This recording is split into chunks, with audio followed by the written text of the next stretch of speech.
3e anniversaire du journal Congo Réforme. Il n'y a pas de recette actuelle en termes de sélection des valeurs que nous puissions trouver qui puissent prévenir la crise qui risque de connaître au pays, puisque la valeur dialogue. Il n'y a que ceux qui n'ont jamais fait de guerre, ceux qui n'ont jamais vécu la guerre, ceux qui n'ont jamais vécu le chaos, c'est eux qui sont en train de prôner ce chaos-là. Mais la leçon de l'histoire nous apprend que même après 6 millions de morts, on est arrivé à Sun City autour d'une table. Pourquoi les autres veulent d'abord que d'autres meurent et qu'on dialogue après? Et les Congolais disent qu'il vaut mieux dialoguer avant le chaos au lieu de dialoguer après le chaos. Bonsoir mesdames, bonsoir messieurs, bienvenue dans Vivement le Dialogue, votre magazine qui vous donne toutes les informations relatives à l'organisation du dialogue politique national et inclusif en République démocratique du Congo. Pour ce deuxième numéro de Vivement le Dialogue, je reçois pour vous deux grandes personnalités politiques de la République démocratique du Congo, tous deux parlementaires, tenez bien, l'un et de la majorité présidentielle. François Nzekouye est député PPRD élu de Rutshuru dans le Nord Kivu et Aimé Boji est député UNC élu dans le territoire de Walungu au Sud Kivu. Mais bien avant de les retrouver tous deux tour à tour, mesdames et messieurs, je vous propose de suivre cette rubrique Dialogue Actu. Suivez.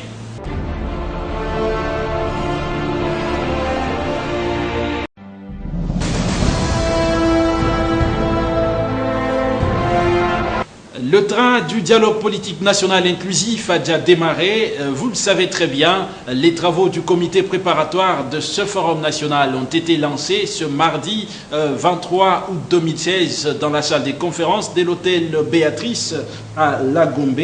On a remarqué dans la salle plusieurs délégués des missions diplomatiques, les ambassadeurs, les chefs des missions diplomatiques.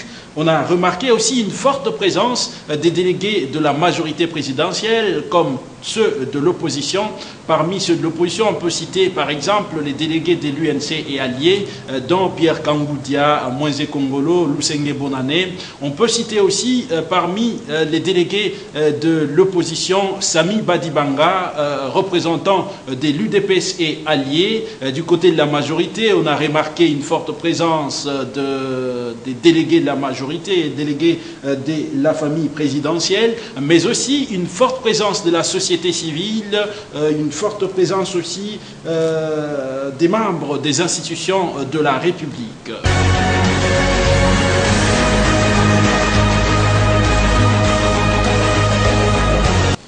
Et puis la société civile républicaine du Congo, Socirec, réclame la présence des membres de l'Union nationale de la presse du Congo aux travaux du comité préparatoire. Dans une lettre adressée au facilitateur du dialogue, Augustin Bissimois, président de cette structure, estime que la presse ne peut pas être ignorée dans une perspective de recherche de la paix et de la cohésion nationale en tant que quatrième pouvoir. Suivez Augustin Bissimois qui s'exprime au micro de nos reporters Nathan Mavinga, Redi Mavambu et Artios Likimba. Nous avons estimé que ces assises sont très importantes pour notre pays et que donc à partir du moment où le dialogue a pour objectif de pouvoir rassembler tout le monde afin qu'il y ait la paix, et nous sommes une structure qui prêche la paix. Nous défendons les valeurs républicaines parmi lesquelles il y a la paix et nous avons pensé que ce dialogue ici, en tout cas, est la seule voie qui permettrait à toutes les parties prenantes de pouvoir régler leurs différends parce qu'au-delà de toute considération, en dehors de ça, c'est le chaos et nous avons pensé qu'il fallait qu'on tienne compte de la crème des journalistes qu'on appelle UNPC. Vous voyez, UNPC qui est l'Union nationale de la presse congolaise. Les journalistes, pour nous, ce sont des gens qui sont en mesure de construire la case et qui sont en mesure en même temps de la détruire. Et que donc, tout ce qu'on peut faire, c'est bon, mais nous avons estimé qu'il était important d'intéresser ou d'incorporer les journalistes dans les comités préparatoires de ces dialogues, parce qu'ils ne sont pas que des gens qui peuvent faire les reportages, ils peuvent aussi contribuer, n'est-ce pas, pour que la paix règne dans notre pays. C'est dans ce sens que nous avons écrit au facilitateur Edem Kodjo pour qu'il puisse tenir compte des journalistes dans ces assises-là. Pour la SOSIREC, c'est des partenaires très importants et beaucoup plus dans toute démarche de la recherche de la paix.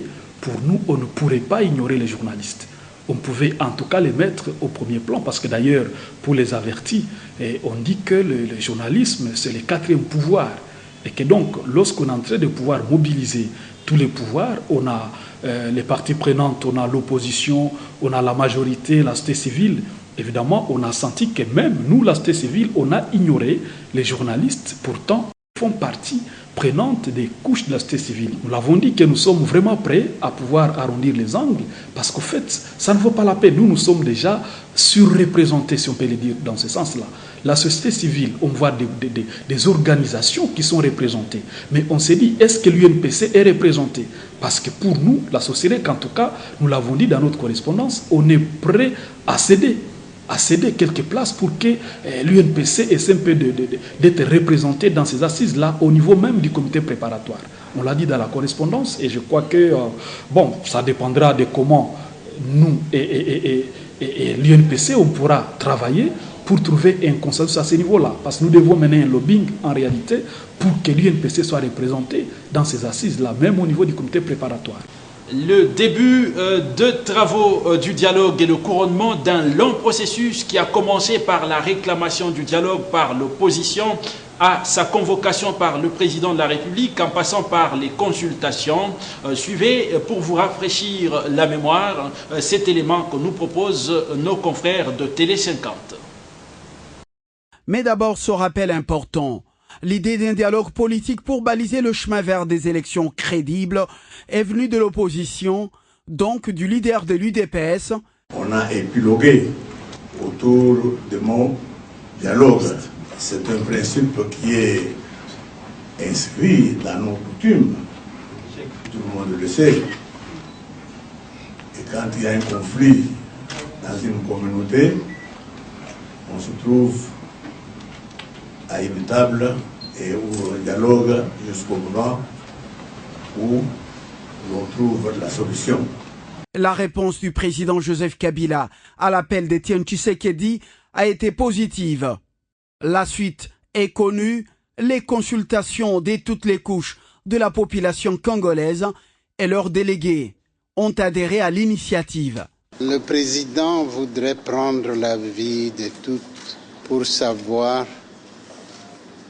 quelle est la volonté de la population. La société civile s'est levée d'une seule voix pour accompagner les politiques dans ces processus afin de trouver un compromis politique. Nous avons simplement relevé notre conviction sur la nécessité d'un dialogue. Nous ne devons que nous mettre ensemble pour que cela se fasse. Les uns pensent d'une façon, les autres pensent d'une autre façon, et il appartiendra au chef de l'État de rassembler tout ce monde. Moi je dis, le dialogue est bon. Fort des conclusions de ces consultations, le président de la République a promulgué en novembre 2015 une ordonnance convoquant un dialogue politique national inclusif. Après avoir recueilli vos avis directement et à travers ceux qui ont porté vos préoccupations aux consultations, mes chers compatriotes, j'ai décidé ce jour de la convocation d'un dialogue politique national inclusif. Et en réaction, l'opposition a multiplié les préalables, entre autres la prise en compte de la résolution 2277 du Conseil de sécurité des Nations Unies et la désignation d'un facilitateur pour ce forum. Coopératif, Kinshasa a laissé à la communauté internationale les soins de désigner un facilitateur, du reste soutenu et appuyé par l'Union européenne, l'Organisation des Nations Unies, l'Union africaine et l'Organisation internationale de la francophonie. Jusqu'à cette date, les exigences de la deuxième force politique en République démocratique du Congo et les concessions faites par le chef de l'État ont redonné optimisme aux Congolais et autres observateurs avertis de la scène politique congolaise. Mais seulement voilà, le leader de l'UDPS a ajouté d'autres préalables. Le panel d'experts internationaux en soutien à la facilitation. Une fois de plus, le chef de l'État concède et le groupe de soutien entre en danse aux côtés du Togolais Dème Kodjo, mais c'était sans compter avec de nouvelles exigences issues du conclave de l'opposition à Bruxelles, la libération des prisonniers politiques, d'opinion et la réouverture de quelques médias réduits au silence. L'intérêt du Congo-Kinshasa est prioritaire. Le président Joseph Kabila concède encore et passe à l'acte. 6 militants de Lucha bénéficient d'une grâce présidentielle. La décision est vivement saluée par tous, même si quelques leaders de l'opposition, les ONG internationales et l'Union européenne ont demandé au chef de l'État de faire plus. Mais il bouscule une porte déjà ouverte, car Joseph Kabila continue à apporter des réponses au préalable des uns et des autres. 24 heures après la promesse donnée aux 47 jeunes de Lucha de libérer les prisonniers politiques et d'opinion, le chef de l'État a instruit le ministre de la Justice de signer vendredi dernier un document qui accorde la liberté provisoire à plusieurs prisonniers. De leur nombre, Fred Baouma, Yves Makwambala et Christopher Ngoy. Les membres de l'UDPS, des FONUS, des étudiants de l'Université de Kinshasa et d'autres activistes de la société civile sont aussi parmi les bénéficiaires de cette liberté. Le geste du président Kabila est plein de sens. Beaucoup de réactions après l'annonce de cette décision. Pour la majorité présidentielle, le chef de l'État a satisfait à toutes les exigences de l'opposition, alors que le rassemblement demande encore plus. L'UNC de Vital Kamerhe s'est réjoui. Le député Jean Baudouin-Maillot estime que le geste du président de la République est une avancée importante vers la décrispation du climat politique. Le MLC, à son tour, salue cette libération, mais demande plus d'accès à la radio-télévision nationale congolaise. Côté médias, le directeur général du canal Kin Télévision, Moïse Moussangana, salue la mesure gouvernementale. À son tour, Dème Kodjo, qui remercie le gouvernement pour ses décisions, annonce déjà le début du dialogue national à partir de la semaine prochaine. Les réponses au préalable de l'opposition données par le président de la République, que reste-t-il encore, sinon l'effectivité du dialogue? Je vous le disais en titre, notre premier invité est de la majorité présidentielle, communicateur de la majorité présidentielle, François Nzekouye, député national PPRD, élu de la circonscription de Rutshuru dans le Nord Kivu. Avec lui, on va aborder tous les aspects relatifs à l'organisation de ce dialogue, mais surtout à sa nécessité. Suivez.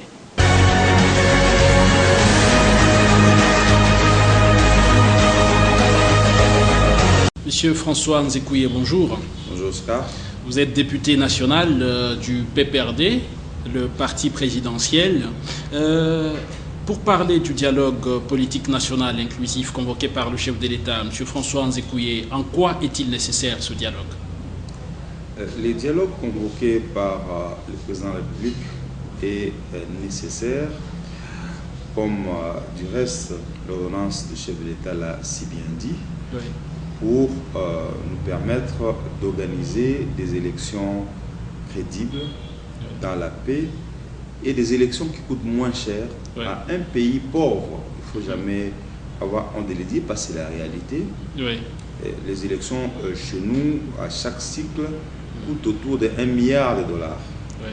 Et c'est 1 milliard de dollars, si on dit le nombre... Près de 1 milliard 200 000, hein, voilà, selon le budget présenté par la CENI. Le nombre d'écoles qu'on peut construire avec ces milliards, le nombre de kilomètres de routes qui peuvent être construits, le nombre de bus qui peuvent être achetés avec cela, c'est énorme.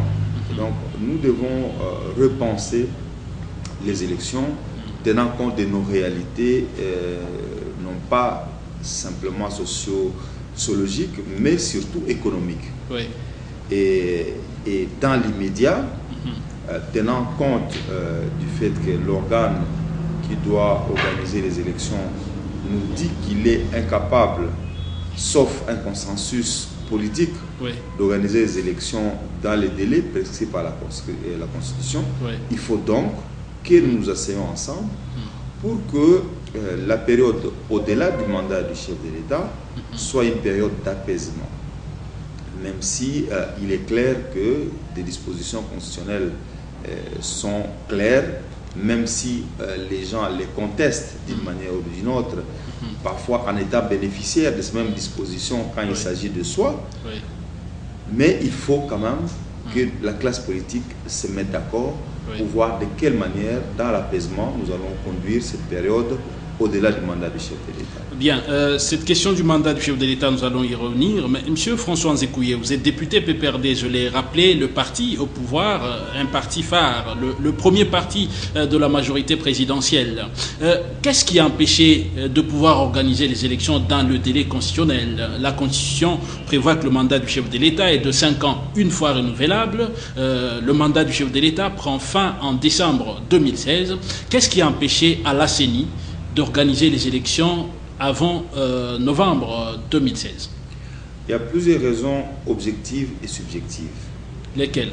Les raisons objectives sont d'abord le fait que l'État congolais a été confronté à une guerre coûteuse, celle du M23, juste au sortir des élections de 2011. Oui. Guerre qui n'a pu se terminer que en novembre 2013, si j'ai bonne mémoire, entraînant de ces faits un investissement imprévu, celui d'achat des armes, financer les soldats au front, ce qui n'était pas prévu au moment où nous avons décidé qu'il faille mettre de côté de l'argent pour les élections. La deuxième raison objective et récente, c'est la crise économique qui a frappé tous les pays producteurs de matières premières, le pétrole et les minéraux. Et la RDC tire essentiellement ses ressources de ces deux sources, les minéraux et le pétrole. Mais subjectivement, il y a l'attitude de la classe politique congolaise. Vous vous rappelez Malou Malou? Qu'est-ce qu'elle a fait, cette classe politique congolaise? La classe politique congolaise, je vais dire avec raison pour un premier temps, avait estimé que les élections de 2011 sont passées de manière chaotique. Chaotique, oui, c'est le terme. Et qu'il fallait donc que nous puissions en faire une évaluation. Et l'évaluation a été faite à l'Assemblée nationale. Et des recommandations ont été faites, notamment changer la structure de la CENI pour en faire une structure, plutôt par le pasteur Daniel Ngoï Mulunda, pour en faire une structure qui soit plus démocratique en ayant un bureau et une plénière. Pour permettre à ce que les décisions soient discutées à grande échelle et qu'il y ait un peu plus de démocratie dans la gestion de la CENI. En même temps, donc, il y a eu l'installation de la CENI conduite par Feu Abbé Malou Malou, paix à son âme, et de manière diligente, ce bureau de la CENI a proposé d'abord un calendrier partiel. Qui a été décrié par l'opposition et par la communauté internationale, qui a demandé à corps et à cri un calendrier global et inclusif. Ça veut dire comprenant toutes les élections prévues.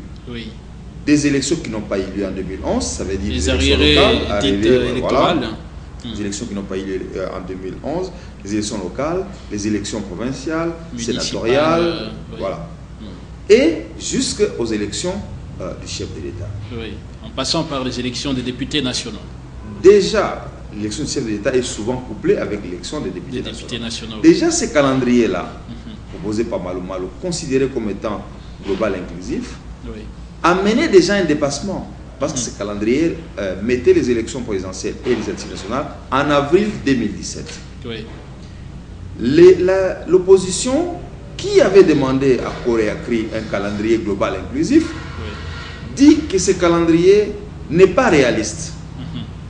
Et donc, amène à un débat sur le réalisme des calendriers et proposera même lui-même un autre calendrier qui lui serait réaliste et qui commencerait par l'élection présidentielle et laisserait des personnes qui ont été élues en 2007 continuer au-delà de leur mandat, qui sont aujourd'hui presque à 5 ans de leur dépassement, continuer et commencer l'élection présidentielle et législative nationale avant les autres, ce qui est inéquitable. Moi, je suis député national, je ne comprendrais pas comment les sénateurs pourraient continuer à travailler au Sénat et moi je vais répartir aux élections. Donc vous allez deux fois aux urnes, voilà, sans pendant qu'eux n'y aillent même pas une deuxième fois. Et c'est une fonction aussi importante que celle des parlementaires. Oui. Que les gouverneurs, qui sont pratiquement des chefs de l'État dans les provinces, du reste représentants chefs de l'État en province, restent en fonction, sans oublier que probablement parmi nous, il y en a qui ont l'ambition de remplacer certains gouverneurs dans certaines provinces. En vertu de quoi cela s'éterniserait là-bas et que nous, qui probablement, je veux dire, ceux qui ont l'ambition, seraient au stade d'attente. Mais donc je disais que il y a eu cette question subjective de la classe politique, à laquelle s'est ajoutée, encore une fois, une initiative de la communauté internationale. Un rapport de l'Union européenne de juin 2013 dit qu'on ne devrait pas aller aux élections sans l'enrôlement de nouveaux majeurs. Et une partie de l'opposition encore est montée au créneau pour relayer cette thèse, jusqu'à refuser même de présenter les candidats aux élections provinciales sous prétexte que les nouveaux majeurs n'étaient pas sur les listes électorales. Et donc la CENI s'est dit, tenant compte de cette réalité, demander l'avis d'experts. C'est l'OIF, Organisation internationale de la francophonie, qui a délégué une équipe d'auditeurs pour analyser les fichiers électoraux de fond en comble. De cette analyse du fichier électoral, la conclusion est arrivée qu'on avait 4 millions de doublons dans les fichiers, 2 millions de décédés dans les fichiers, et surtout, il n'y avait pas 8 millions de nouveaux majeurs dans les fichiers. De manière unanime, et c'est là que j'ai dit que vous, les gens de médias, vous devez rappeler l'histoire, remontrer les images, les points de vue des uns des autres. À la sortie des rapports de l'OIF, il y a une grande rencontre et vous avez interviewé des responsables. Sami Badibanga, président du groupe parlementaire de l'UDPS, qui était observateur dans cette commission, a affirmé que les fichiers étaient corrompus. Chadari, qui est le président du groupe parlementaire le plus grand de la majorité et coordonnateur de la majorité à l'Assemblée nationale, a dit que ces fichiers étaient viciés. Et donc, nous étions tous unanimes qu'il fallait revoir le fichier électoral et qu'aucune élection ne devait avoir lieu avant la révision du fichier électoral. Donc, pour une fois, l'opposition et la majorité parlaient presque le même langage. Et donc, la CENI à qui on a demandé cette tâche de révision électorale et les experts qu'on a amenés, ceux de l'OIF, nous ont dit on peut revoir ces fichiers en ayant 20 mois. Les experts des Nations Unies ont dit on peut réviser ces fichiers en ayant 22 mois. Et la CENI, avec ses experts, a dit nous pouvons revoir ces fichiers en ayant 16 mois et 1 jour. Et quand la CENI l'a dit, après que la classe politique l'a dit et recommandé, après que les institutions internationales l'aient recommandé vivement, il se trouve qu'il y a des gens dans la classe politique congolaise, parmi ceux qui ont toujours demandé cette révision, qui ont considéré que ce fichier ne peut pas amener aux élections, qui veulent qu'on organise les élections dans les délais sans réviser le fichier électoral, au risque d'avoir des élections qui vont du coup ressembler aux élections de 2011. Et soulever les mêmes problèmes. Et donc, c'est une attitude, de mon point de vue, irresponsable que nous devons éviter. Je suis d'accord que la Constitution fixe un terme au mandat du chef de l'État, 5 fois, une fois renouvelable, et que 3 mois avant la fin du mandat du chef de l'État, il faille convoquer l'électorat. Mais la CENI vous dit, quel électorat vais-je convoquer? Parce que vous me dites intégrer 8 millions de nouveaux majeurs qui ne sont pas dans les fichiers, ce sont des électeurs. Vous me dites, il y a 2 millions de morts dans les fichiers. Vais-je convoquer les morts aux élections? Vous me dites qu'il y a 4 millions de doublons. Vais-je me permettre de permettre à des gens qui ont la possibilité de voter 2, 3, 4 fois, de participer au scrutin, tout en sachant que cela peut favoriser un camp ou un autre et amener la contestation. Et donc, on demande à la CENI, une fois, une chose et son contraire. Vous voulez manger du riz, mais vous y ajoutez du sable. À ce moment-là, le riz est immangeable. Voilà. Est-ce qu'ici ne se pose pas carrément, M. François Nzekouye, la question de la responsabilité de la classe politique? Absolument, ce que je venais de dire sans le dire ouvertement. Aujourd'hui, le retard d'organisation des élections est tributaire du comportement de la classe politique congolaise que nous sommes. De part et d'autre, je ne veux pas incriminer un camp contre l'autre. Et donc, pas respecter ces dispositions de faire voter de nouveaux majeurs, a été demandé par l'opposition, mais nous, la majorité, nous avons suivi ces dispositions. Et aujourd'hui, nous en sommes là. Et donc, nous devons accepter aujourd'hui, parce que dans les processus électoraux, c'est nous les joueurs. La CENI est l'arbitre. Dès lors que nous, les joueurs, nous sommes d'accord qu'il faille mettre des conditions qui nous permettent de jouer. Il est en train de pleuvoir abondamment, l'arbitre dit on ne joue pas. Certains disent non, nous voulons jouer dans ces conditions. D'autres disent nous ne voulons pas jouer dans ces conditions. Et l'arbitre vous dit, pour votre bien à vous tous, attendez qu'il cesse de pleuvoir avant que les matchs ne commencent. Il faut que nous soyons d'accord. Les élections de 2006 étaient prévues en 2005. Un des acteurs politiques majeurs de l'opposition avait dit, si le 30 juin, il n'y a pas de 30 juin 2005, il n'y a pas d'élection, le président de la République doit quitter le pouvoir. Le 30 juin, tout s'arrête. Tout s'arrête. Mais rien ne s'est arrêté. Nous avons fait les élections en 2006. Et le pays a vécu.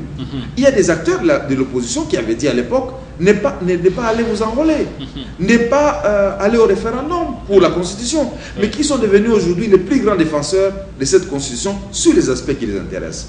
Et donc, nous devons avoir l'honnêteté de reconnaître nos torts et de dire aujourd'hui que, comme toute la communauté internationale, toute la classe politique est unanime, qu'il est irrationnel d'organiser les élections. Aujourd'hui, nous sommes au mois de juin, fin juin pratiquement, il est inconcevable, même si on ne change pas les fichiers, d'organiser les élections en 3 mois. Parce qu'il faut commander les matériels électoraux, il faut commander les bulletins de vote, il faut les déployer, il faut former les agents à temps partiel de la CENI. Et donc, en 3 mois, c'est impensable en toute rationalité.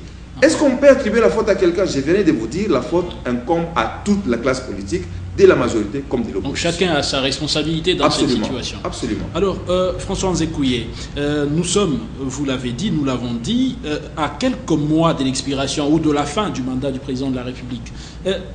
Est-ce que le dialogue est encore opportun? Parce que le mandat du chef de l'État touche presque à sa fin. Est-ce que le dialogue est encore opportun? Je rappelle qu'en 2006, on est allé aux élections, on n'a pas dialogué. En 2011, on est allé aux élections sans dialogue. Pourquoi nécessairement en 2016, vous voulez nécessairement que l'on dialogue? Parce que s'il n'y a pas élection, nous n'avons pas la même interprétation de ce qui va se passer après. Nous, à la majorité, et nous croyons, parce que la Cour constitutionnelle l'a dit, et on dit que les décisions de la Cour constitutionnelle ne sont pas discutables, nous croyons que ce que l'article 70 alinéa 2 dit, et c'est ce qui doit se faire, que les chefs de l'État restent en fonction jusqu'à l'installation effective du nouveau président élu. De la même manière que l'article 103 et 105 disent que l'Assemblée nationale reste en fonction jusqu'à ce que la nouvelle Assemblée élue entre en fonction. La même chose pour le Sénat. Mais il y a des personnes dans la classe politique qui disent non, si à la fin du mandat du chef de l'État, il n'y a pas élection, certains proposent que ce soit le président du Sénat qui les remplace, parce que pour eux, considérant que les chefs de l'État seraient dans une situation d'indisponibilité, il y aurait vacance au poste présidentiel, et ils proposent que le président du Sénat les remplace. D'autres même se disent qu'après le mandat du chef de l'État, il faut qu'on leur remette les clés de la présidence, et que c'est donc eux, le peuple congolais, et qui doivent automatiquement remplacer les chefs de l'État. Donc face à ces différentes opinions, laquelle devons-nous prendre? Devons-nous imposer une d'autorité? Je ne crois pas. Pour la paix et la cohésion de notre pays, il faut que nous essayions et que nous trouvions une manière consensuelle de déboucher à une solution après cette crise. Parce que je rappelle que nous n'avons surtout pas intérêt à brûler la case Congo. Parce que cela profiterait à beaucoup de gens à l'extérieur de notre pays, mais pas au peuple congolais. Ça profiterait à ceux qui veulent la balkanisation. Parce que nous savons très bien qu'il y a eu des tentatives de sécession dans ces pays, que ce soit au Katanga, au Kasaï, au Bas-Congo. Et nous savons qu'il y a des menaces d'annexion d'une partie de la RDC vers le Rwanda, vers l'Ouganda, vers le Burundi. Et donc, une tentative de violence généralisée dans ces pays peut profiter à ces personnes qui se disent, écoutez, nous ne croyons plus au pouvoir central et donc nous autodéterminons et nous gérons nos provinces comme des États. Et ceux qui veulent la balkanisation du Congo auront réussi. D'autre part, si, quand bien même cela n'arrivait pas, s'il y a violence dans ces pays, qui va mourir? C'est le peuple. C'est le peuple, oui. La plupart des dirigeants aujourd'hui ont des visas longue durée pour l'étranger. La plupart des dirigeants de ces pays ont des comptes bancaires suffisamment fournis, de l'opposition comme de la majorité, et qui peuvent, au moindre bruit des bottes, amener leurs familles en Occident et laisser les pauvres peuples mourir pour des causes qu'ils ne maîtrisent pas, pour des enjeux dont ils ne seront jamais bénéficiaires. Parce que si Kabila n'est plus président aujourd'hui, ce n'est pas un citoyen lambda de Makala, de Kimbanseke, de Rutshuru ou de Kabare qui va prendre la présidence. Ça sera les leaders politiques qui sont en train de jouer un jeu de ping-pong pour lequel chacun tire profit de la situation aujourd'hui. Et donc, le peuple congolais ne peut pas suivre des attitudes qui amènent à la violence. Toute attitude amenant à la violence doit être condamnée par le peuple et toute attitude menant à la conciliation, au dialogue, au palabre, doit être encouragée parce que c'est cela la meilleure solution. D'autre part, j'ai entendu dans les médias que mardi, il y aurait ville morte. Dans quel pays du monde où on veut le développement, on décrète par des leaders politiques la non-activité économique, sachant que une journée perdue de travail entraîne des pertes énormes en termes de recettes de l'État et recettes dont nous avons besoin pour soutenir l'économie, pour payer les enseignants, pour payer les médecins, pour payer les professeurs d'université. Est-ce que c'est une attitude responsable? Pourquoi ne peuvent-ils pas envisager de se rencontrer, de parler pour pouvoir trouver une solution? Parce que du reste, les facilitateurs, les comités de soutien aux facilitateurs, les diplomates étrangers, la classe politique elle-même, de la majorité comme de l'opposition, se sont multiples fois rencontrés au pays comme à l'extérieur pour arriver à ces dialogues.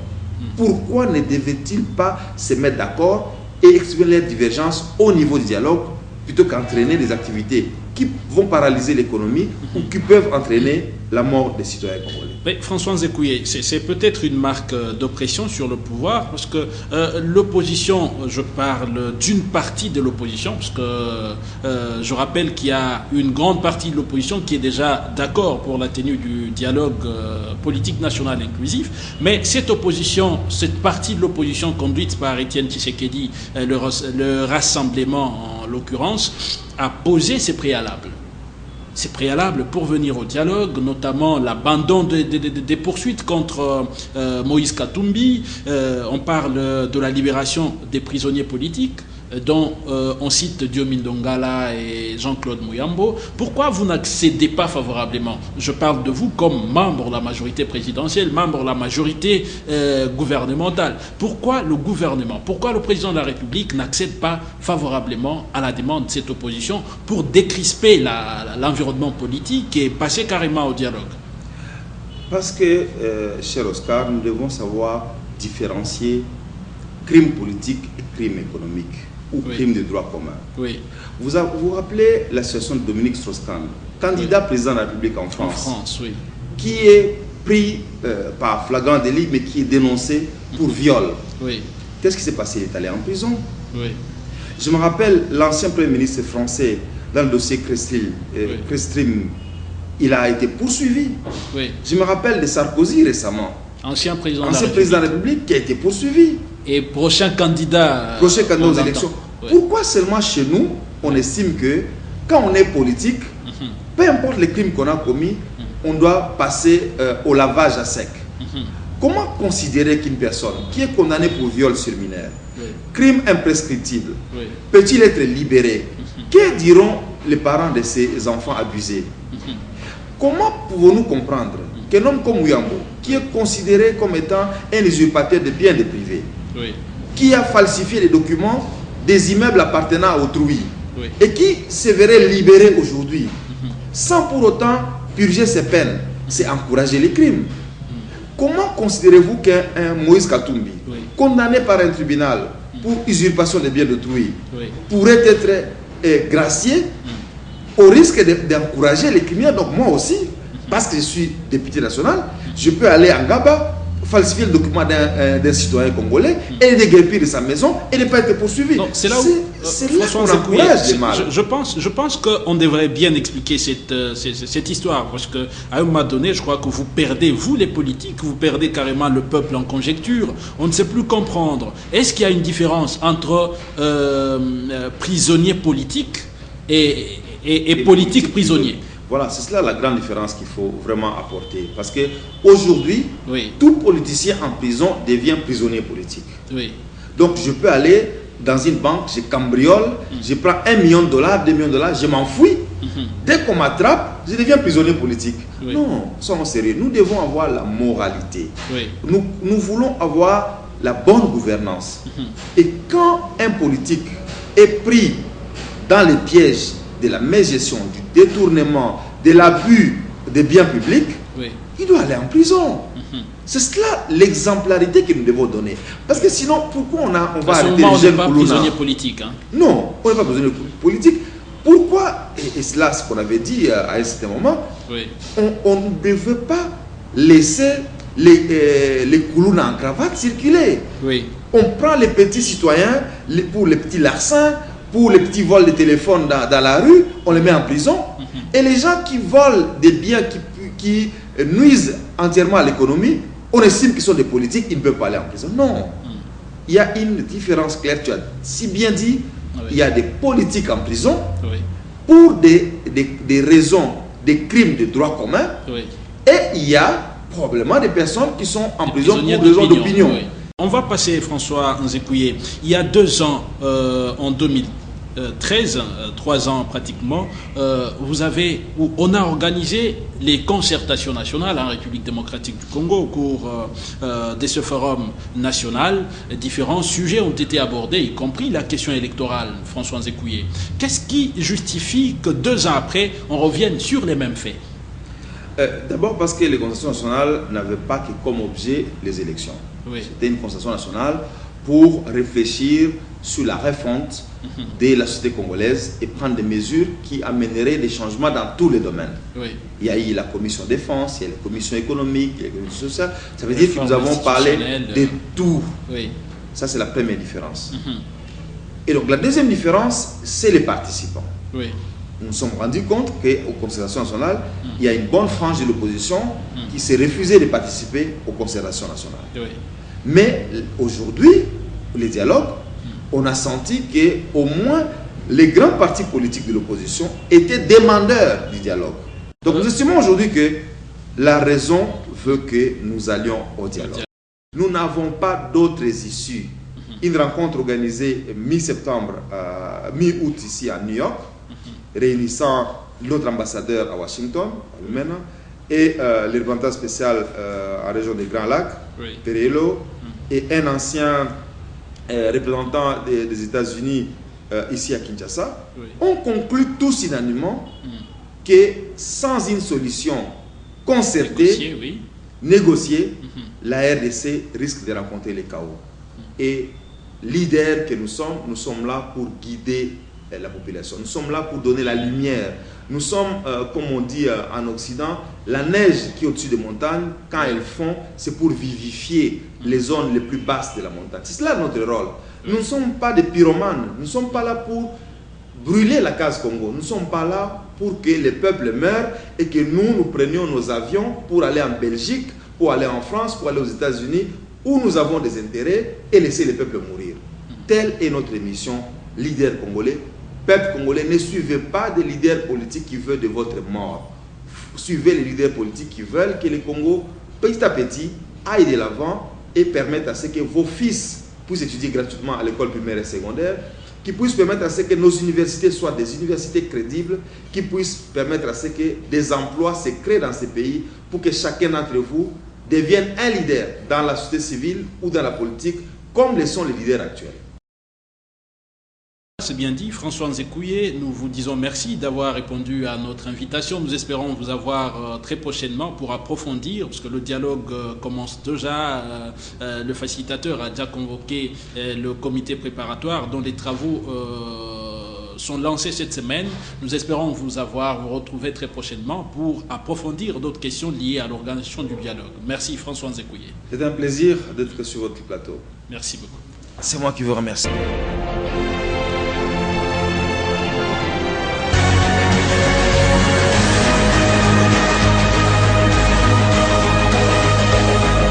Et notre deuxième invité de Vivement le dialogue aujourd'hui, c'est Aimé Boji. Comme je vous le disais, il est membre fondateur de l'UNC, le parti Chéra Vital Kamere, député national élu de la circonscription de Walungu dans la province du Sud Kivu. Suivez.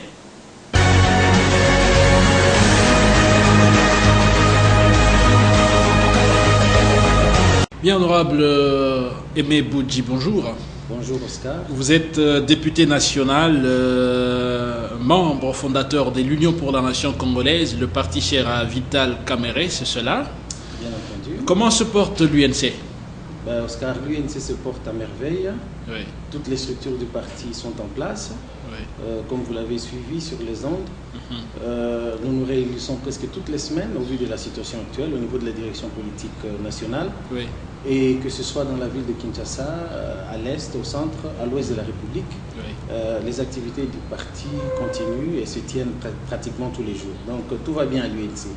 Tout va bien à l'UNC. Aimé Boji, vous êtes, comme je l'ai dit, l'un des hauts cadres du parti de Vital Kamere. Quelle est votre position vis-à-vis du dialogue? L'UNC, on le sait, a réclamé le dialogue dès le départ, c'est-à-dire au sortir des élections de 2011. Le président Vital Kamere avait réclamé que les acteurs politiques dialoguent pour trouver des solutions à la crise électorale. L'UNC a évolué jusqu'à créer une coalition pour le vrai dialogue. Aujourd'hui, M. Aimé Boji, quelle est la position de l'UNC? Partira, ne partira pas? Vous l'avez si bien dit, Oscar, la crise politique actuelle remonte aux élections bâclées, chaotiques de 2011. Oui. Les élections qui ont été sanctionnées par une victoire contestée du président Joseph Kabila. Oui. En deuxième position était le président Tshisekedi et en troisième position le président Vital Kamere, président national de l'UNC. Oui. Et il vous souviendra qu'immédiatement après ces élections, il y a eu une initiative des leaders des concessions religieuses qui sont allés voir les trois personnes concernées pour essayer de dénouer la crise de légitimité qui s'en est suivie. Et donc, seul le président Kamere à cette époque avait répondu positivement et par écrit, et les documents existent, parce que les paroles s'envolent, les écrits restent. Effectivement, il avait proposé à cette occasion un plan de sortie de crise dans lequel il proposait des dialogues. Un dialogue pour dénouer cette crise et réfléchir sur la manière dont la République sera gérée au cours des 5 années qui avaient suivi ces élections. Donc c'est pour dire que l'UNC a toujours été favorable au dialogue.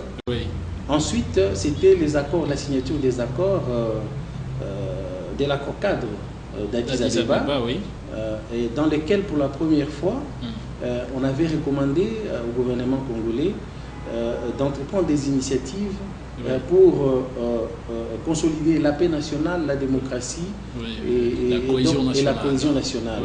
Et pour concrétiser ces accords, le Conseil de sécurité des Nations Unies avait en son temps adopté la résolution 2098 qui maintenant a donné corps de manière pratique en proposant des solutions et des initiatives pratiques à l'accord cadre d'Addis Abeba. Et c'était pour la première fois que la notion d'un dialogue inclusif est apparue dans cette résolution et dans le discours national. Là, nous sommes en 2013. Tout à fait. Vers la fin de 2013, le président Kabila organise les concertations nationales auxquelles vous avez refusé de prendre part. Tout à fait, parce que nous avons, en ces moments-là, dénoncé le fait que ces concertations ne reflétaient pas, violaient l'esprit et la lettre de la résolution 2098 et de l'accord cadre d'Addis Abeba. Alors, nous n'avons pas. Et à ce moment, vous avez créé la coalition pour le vrai dialogue, puisque vous, estimiez que le dialogue, les concertations n'étaient pas le vrai dialogue que vous réclamiez. Tout à fait, exactement. Nous avons créé la CVD, qui était une plateforme qui réclamait au fait la tenue d'un dialogue qui respectait les prescrits de la résolution 2098 et l'esprit des accords cadres de Addis Abeba. Alors, est-ce qu'on peut estimer que ce vrai dialogue que vous réclamiez est celui qui est enfin arrivé? C'est lui qui est en train de se préparer? Pas du tout, Oscar. Par la suite, le président, en novembre de l'année passée, au fait, après avoir essayé plusieurs fois de retarder les élections, vous vous souviendrez des événements de janvier 2015, ainsi de suite.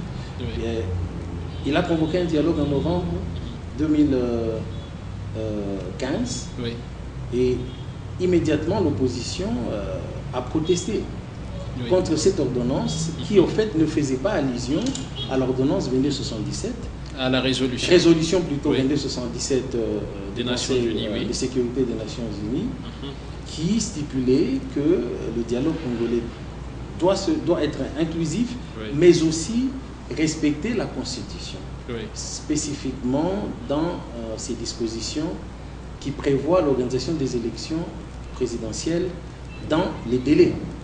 Et donc, on a protesté contre cette ordonnance présidentielle, et donc, après un temps, on a constaté que, on a compris que le président Kabila et son gouvernement n'étaient pas intéressés au fait par la tenue d'un dialogue.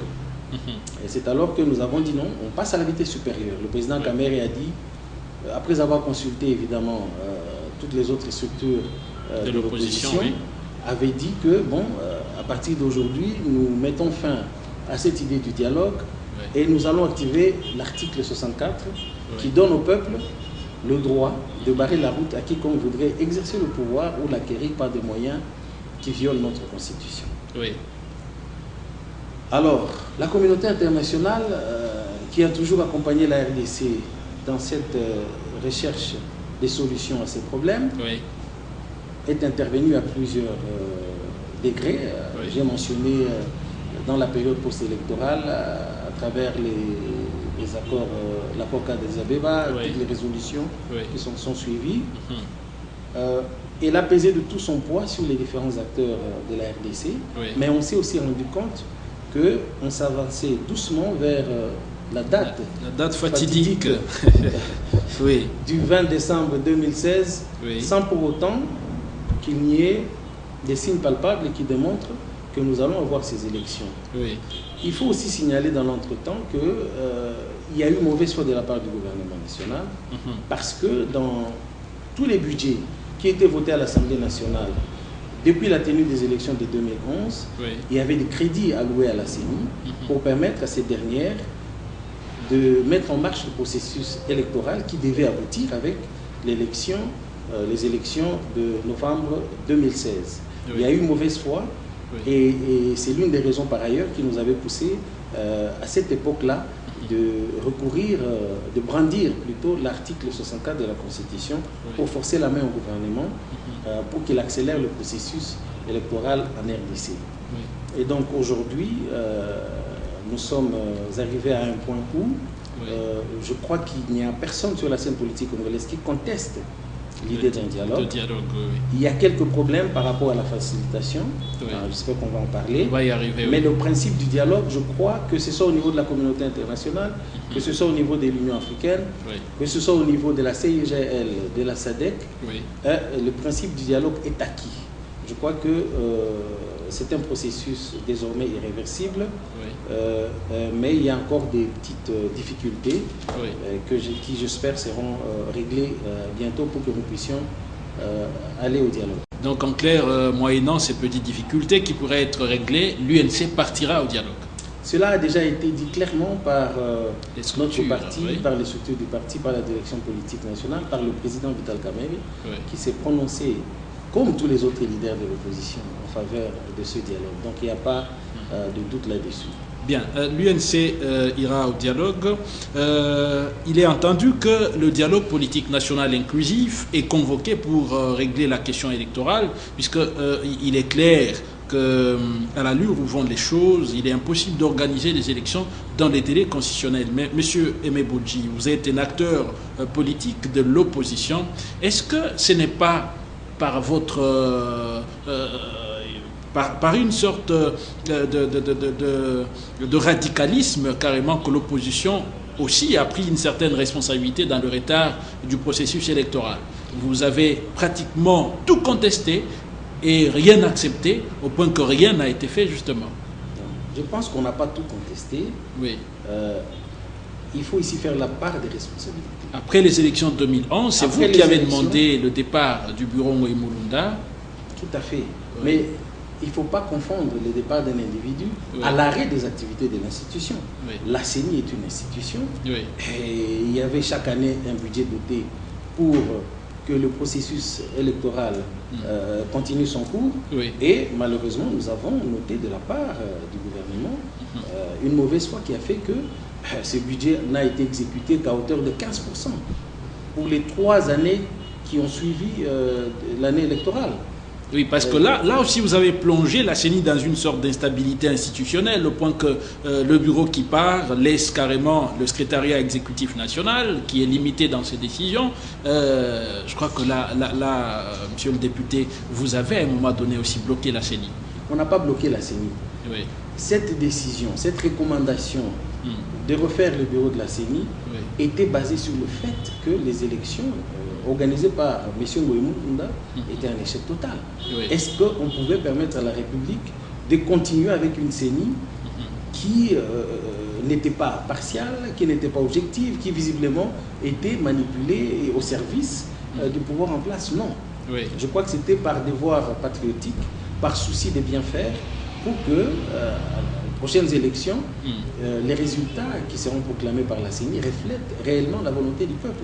Et je crois que c'était une réclamation, une revendication tout à fait noble. Oui. Mais quand vous prenez 2011, vous prenez la période après les élections, 2012, oui. 2013, jusque quand on a refait et réorganisé la CENI, oui. Si on prend les 6 mois, je crois que les tractations ont pris 6 mois, est-ce que cela peut justifier le retard que nous avons connu pour dire que c'est à cause de l'opposition? Non.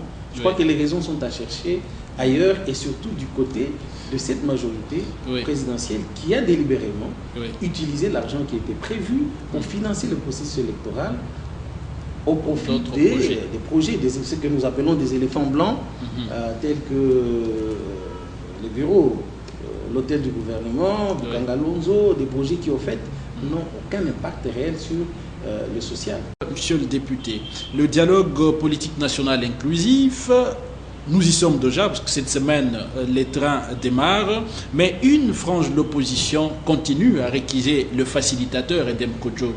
Qu'est-ce que vous en pensez, Aimé Bodji? Je ne suis pas là pour commenter sur la décision d'une frange de l'opposition qui, comme vous l'avez dit, est en train de récuser le facilitateur. Oui. Mais je dois rappeler ici qu'à un certain moment, nous tous, on ne voulait pas de M. Kodjo. Oui.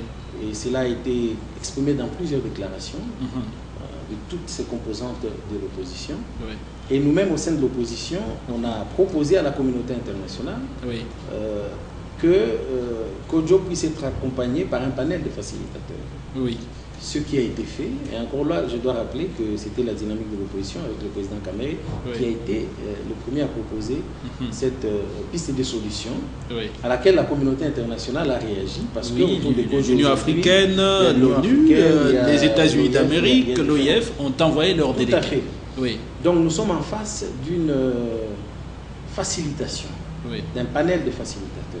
Nous, quand on est allé voir M. Kodjo à 2 reprises, il était entouré de toutes ces personnalités, de ce panel. Donc, je crois que la réflexion ici est que ce n'est pas Kodjo qui va décider à la place des Congolais. Kodjo n'est qu'un facilitateur. Oui, d'ailleurs c'est important, il faut clarifier les choses.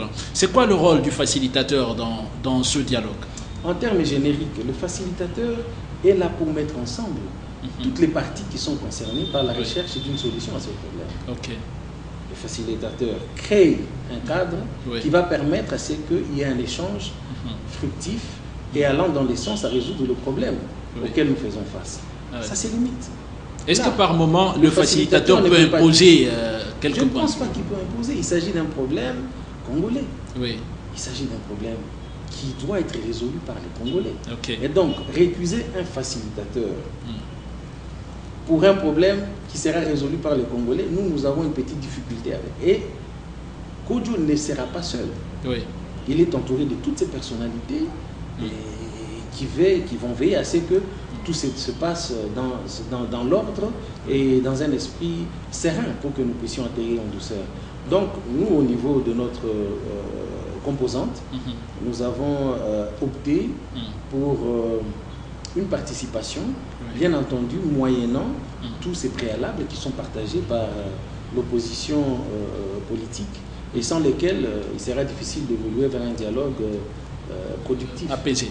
Alors, honorable Aimé Boji, vous accédez à certaines de ces préalables de l'opposition, y compris, vous l'avez réclamé plusieurs fois, l'ouverture des médias proches de l'opposition qui ont été fermés, la libération des prisonniers d'opinion. Des gestes ont été posés dans ce sens. Canal Kin Télévision, une chaîne de l'opposition proche de Jean-Pierre Bemba, Canal Futur, une chaîne de l'opposition proche de Vital Kamerhe, ont été réouvertes. Est-ce que ce sont des avancées dans la décrispation du climat politique? Ce sont des avancées. Mais il faut aussi être sincère et réaliste en disant que ce n'est pas suffisant à ce stade. Vous avez suivi certainement les réactions à la publication de cette liste des personnes qui ont été libérées. Il se fait qu'il y a des personnes sur cette liste qui étaient déjà en liberté. Donc ça, c'est la première préoccupation. Ensuite, quand vous regardez...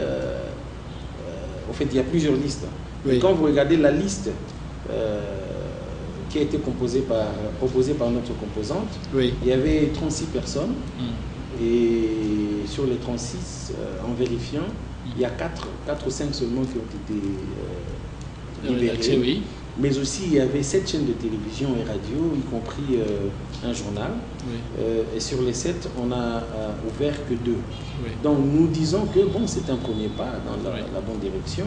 Il faudrait que le gouvernement puisse faire beaucoup plus. Safa, qu'est-ce qui se passe au cas où il n'y a pas élection dans les délais constitutionnels? Parce que, en tout cas, il est clair, la CENI a déjà parlé, qui est la commission technique du gouvernement ou de l'État a déjà parlé. Il est impossible de tenir les élections avant décembre 2016. Qu'est-ce qui se passe s'il n'y a pas élection? Bon, nous sommes dans l'hypothétique ici. S'il n'y a pas élection, je crois qu'il appartiendra à ceux qui se retrouveront autour de la table au niveau du dialogue, d'abord d'élever les options. Parce qu'il y a plusieurs options. Et j'espère qu'ils opteront pour une option qui va rencontrer les préoccupations de tout le monde. C'est-à-dire, primo, des garanties que le président de la République sortant ne peut plus se représenter. Des deux, qu'il y ait effectivement des élections démocratiques, libres, qui permettront à l'opinion et à la volonté du peuple d'être exprimée.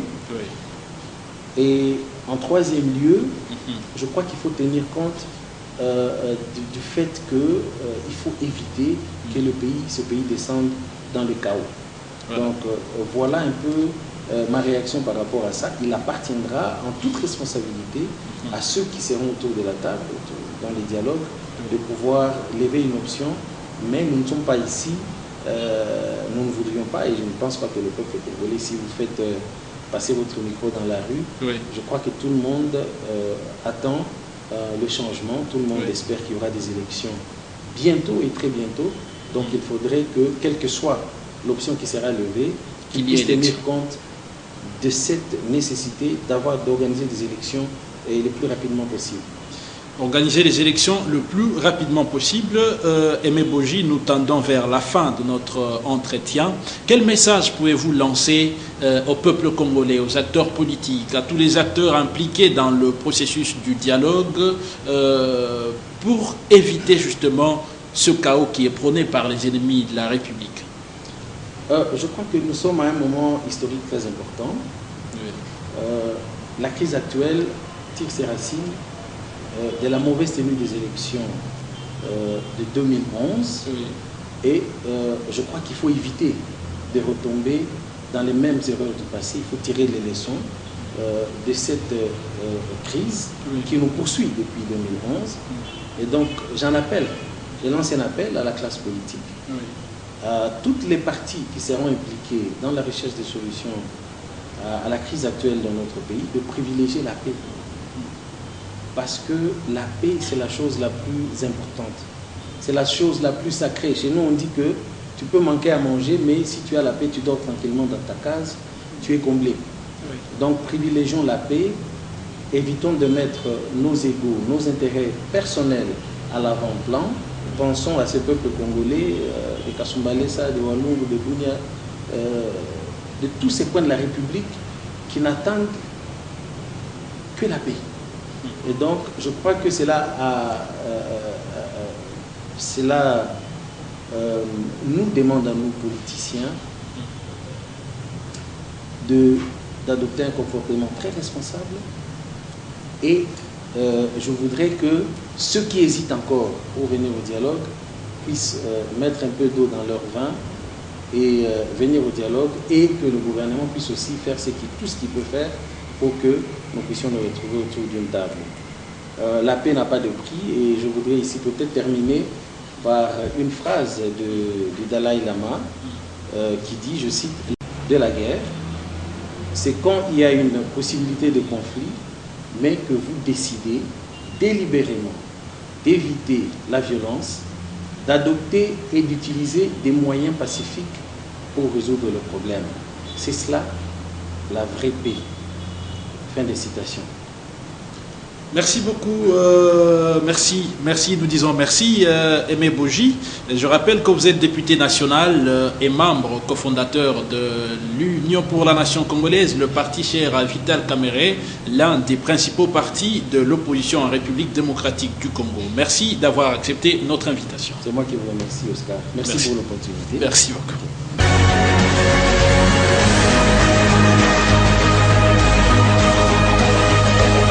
Vous avez suivi différents points de vue de l'opposition et de la majorité. Tous convergent vers l'organisation du dialogue politique national inclusif dans la perspective de la préservation de la paix chèrement acquise.